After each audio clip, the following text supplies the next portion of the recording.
नमस्कार दोस्तों, आप देख रहे हैं दिनेश टॉक्स। इसे देखना तो बनता है। तो दोस्तों आज भी काफी सारी न्यूज है मेरे पास, इसलिए वीडियो को एंड तक देख लेना। कोई भी न्यूज मिस मत करना और कौन सी बेस्ट न्यूज लगी उसको कमेंट में जरूर मेंशन कर लेना। और टाइम भी दिए हैं तो उसके लिए एक लाइक जरूर से कर लेना। जैसे कि मैंने आपको कल की वीडियो में बताया था कि प्रो राइडर 1000 का जो एक एक्सीडेंट हुआ है उसमें उनकी डेथ हुई। अब इसके बारे में बहुत सारी बातें न्यूज मीडिया में चल रही है कि यहाँ पर 300 किलोमीटर की स्पीड को रीच करने की कोशिश कर रहे थे, इसलिए एक्सीडेंट हुआ। लेकिन ऐसा सच नहीं है, क्योंकि उनके फैमिली वाले, साथ में उनके जो फ्रेंड है और यूट्यूबर हैं ड्रैगर Z900, उनकी तरफ से वीडियो में बार बार कहा जा रहा है कि यहाँ पर हिट एंड रन का केस है। उन्होंने अपने वीडियो में क्या कहा है आप देखिए। सो गाइज प्लीज़ अगस्त्य के पापा की तरफ से ये डायरेक्ट रिक्वेस्ट है। आज उन्होंने मुझे बोला है ये वीडियो डालने के लिए कि गाइज जिसने भी वो 360 कैमरा अगस्त्य की बाइक से चुराया है, क्योंकि वो टूटा नहीं है, ठीक है, वो पूरा प्रॉपर माउंट से किसी ने निकाला है, तो प्लीज़ जिसने भी चुराया है हमें आपसे कैमरा वापस नहीं चाहिए। हमें आपको आगे भी नहीं लाना। आप बस कुछ भी करो, कैसे भी करके हमें वो क्लिप भेज दो, क्योंकि उसमें बहुत चीज़ें क्लियर होने वाली है कि किसने टक्कर मारी, क्यों मारी, कौन किसकी गलती थी, साथ में कौन था नहीं था, सब कुछ क्लियर हो जाएगा। तो प्लीज़ मेरी ये रिक्वेस्ट है, प्लीज़ इस क्लिप को अलग से निकाल के आप शेयर कर दो। अगर आप इस वीडियो को नहीं शेयर कर रहे तो आप अलग से क्लिप निकाल के शेयर कर दो, पर प्लीज़ उस बंदे तक ही जानी चाहिए। दूसरे और एक यूट्यूबर है जिनका नाम है कार्तिक कस्टम, उनको भी क्रिटिसाइज किया था ड्रैगर Z900 ने कि वो व्यूज के लिए बहुत कुछ वीडियो बना रहे हैं। कार्तिक हैं, उनकी तरफ से एक वीडियो बना करके एक कॉल रिकॉर्डिंग भी उन्होंने सुनाई, जो बहुत हैरान करने वाली है। लेकिन ये वायरल हो रही है। उन्होंने क्लेम नहीं किया कि ये सच है झूठ है, लेकिन मैं आपको सुनाता हूँ उस कॉल रिकॉर्डिंग में है क्या, आप सुनिए। सबसे सॉरी, माफ़ी सबसे कह रहा हूँ कि अगर आपको मेरी पिछले वीडियो में कुछ बातें बुरी लगी हो या कुछ आपको ऐसा लगा हो कि मैंने कुछ गलत कह दिया है, तो उसके लिए भी माफ़ी मैं मांग रहा हूँ। प्रो राइडर को नहीं कह रहा था, आप मेरे वीडियो जाके देखोगे मैं प्रो राइडर को ज़्यादा कुछ कह ही नहीं रहा हूँ। मैं पूरे वीडियो में मोटो व्लॉगिंग कम्युनिटी के बारे में बोल रहा हूँ कि कम्युनिटी के लिए, यूट्यूब के लिए इंसान को क्या क्या करना पड़ रहा है, क्या क्या रिस्क उठाने पड़ रहे हैं, बस उस चीज़ पे मैंने बात की थी। सबको शायद एक वॉइस नोट आ गया होगा, मुझे भी ये ट्रांसफ़र हो गया है। पहले ये चीज़ सुन लिया जाए, फिर हम इसके आगे बात कंटिन्यू करते हैं। भाई पूरा मैटर सुनो। तो बात ऐसी थी कि भाई ये सुबह राइड पे गए थे और जेवर तक गए थे। जेवर के बाद आमिर माजिद और इसकी प्रो राइडर की थी कि आगरा जा रहे, 300 बाइक लगानी आगे। तो क्या हुआ, सूरज वर्मा को वापस निकलना था, तो इसी चक्कर में सूरज वर्मा और हारिस और जाहिर कहते हैं कि भाई हम वापस जा रहे हैं, हम आगे नहीं जाएंगे। तो इस चक्कर में आमिर माजिद गुस्सा हो गया कि भाई तुम साथ नहीं आ रहे। तो कह रहे कोई नहीं, ये जेवर से यूटर्न लेके ये आ गए नोएडा में आके नोएडा इसके सूरज वर्मा के फ्लैट पे आके बैठ गए। तो 1 घंटे बाद कॉल आता है, इसका अननोन नंबर से कॉल आता है हारिस के फ़ोन पे कि भाई आमिर इसका किसी का एक्सीडेंट हो गया, किसका फ़ोन है ये। इतने में फिर भाई इन्होंने फ़ोन किया तो आमिर माजिद को कॉल किया कि भाई क्या सीन हो गया, क्या हो गया। आमिर माजिद कहता है भाई पता नहीं, शायद एक्सीडेंट हो गया उसका। मतलब आमिर माजिद को पता ही नहीं है कि वो साथ में 2 बंदे राइड कर रहे हैं जेवर पे, उसको पता ही नहीं है कि एक्सीडेंट हो गया उस चीज़ का। तो वो कहता भाई जल्दी आ जाओ, शायद एक्सीडेंट हो गया।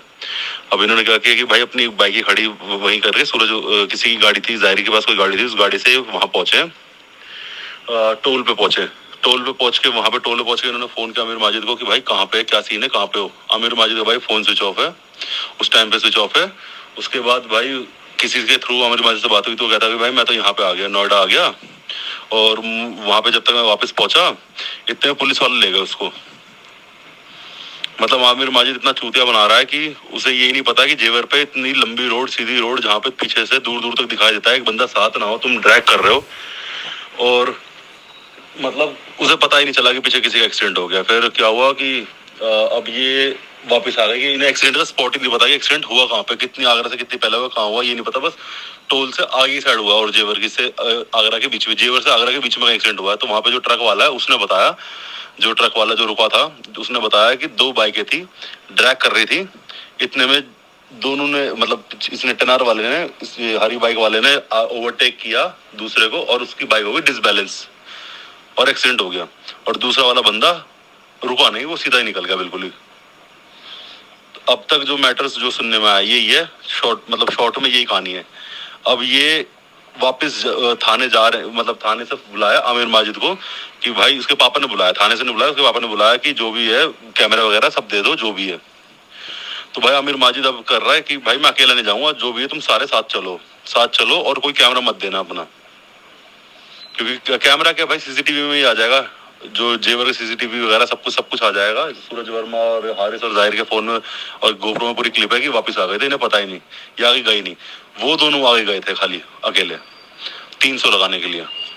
तो इस कॉल रिकॉर्डिंग के अनुसार ये बताया जा रहा है कि आखिरी वक्त में जब वो 300 किलोमीटर की स्पीड के लिए रेस कर रहे थे, उस समय उनके साथ आमिर मजीद भी थे जो कि यूट्यूबर हैं, लेकिन वो उस स्पॉट पर रुके नहीं और वो आगे चले गए। लेकिन इस मामले में आगे क्या होता है, क्या जांच में निकल के आता है, कुछ जांच आगे इसमें चलती है, तो आपको इस पूरे सिचुएशन के बारे में क्या ओपिनियन है कमेंट में जरूर बताइए। दोस्तों जैसे कि मैंने आपको बताया था, गौतम गंभीर और विराट कोहली के बीच में आईपीएल के मैच के दौरान कुछ तू में बहसबाजी हो गई थी, लेकिन अभी एक नई कंट्रोवर्सी सामने आई है। दरअसल यहाँ पर गौतम गंभीर और इंडिया टीवी के जो एंकर हैं, आपकी अदालत में भी देखा होगा आपने इनको, रजत शर्मा, उनके साथ एक पंगेबाजी शुरू हो गई है। दरअसल रजत शर्मा ने न्यूज कवर करते हुए जो एक लड़ाई झगड़ा हुआ था विराट कोहली और गंभीर के बीच में, उसको कवर करते हुए कुछ ऐसा कहा था गौतम गंभीर के बारे में कि वो विराट कोहली की सक्सेस से जलते हैं। एक वीडियो क्लिप है, मैं आपको प्ले करके दिखाता हूँ। कि गौतम गंभीर को मिर्ची लगी, चुनाव लड़कर एमपी बनकर गौतम गंभीर का अहंकार और भी बढ़ गया। विराट की लोकप्रियता उन्हें कितना परेशान करती है, ये कल ग्राउंड में साफ साफ एक बार फिर नजर आया। विराट कोहली ऐसे प्लेयर हैं जो हमेशा एग्रेसिव रहते हैं, किसी तरह की नॉनसेंस को बर्दाश्त नहीं करते, इसीलिए उन्होंने गौतम गंभीर को बराबर का जवाब दिया। लेकिन कुल मिलाकर गौतम गंभीर ने जो किया वो स्पोर्ट्समैन स्पिरिट के खिलाफ है, न एक फॉर्मर प्लेयर को शोभा देता है, न एक मेंबर ऑफ पार्लियामेंट को। ऐसी घटनाओं से क्रिकेट का नुकसान होता है और ये नहीं होना चाहिए था।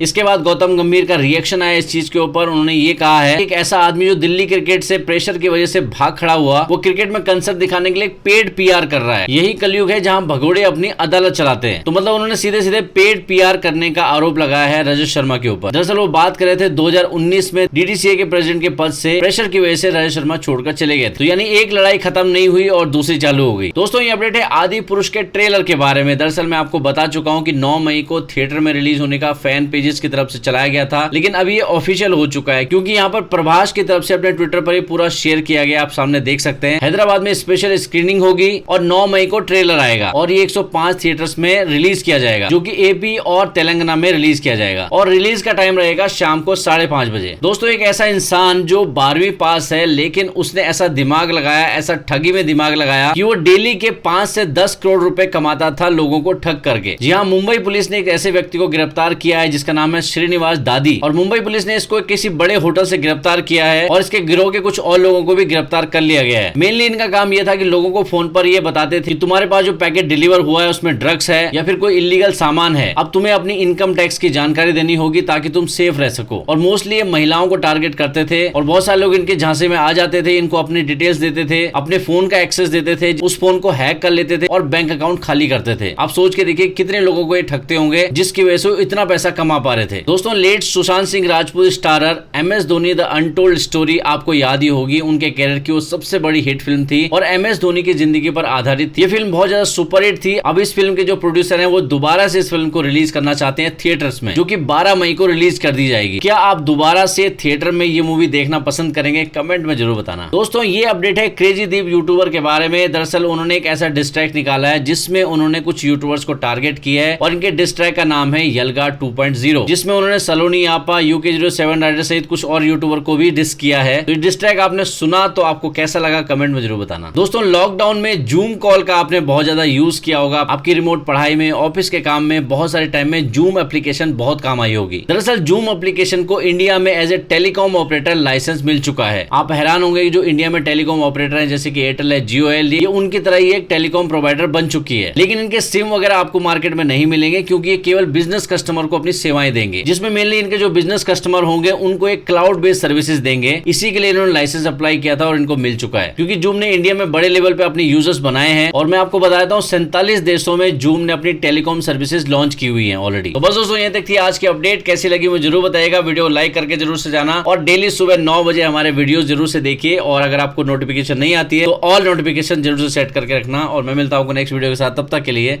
जय हिंद।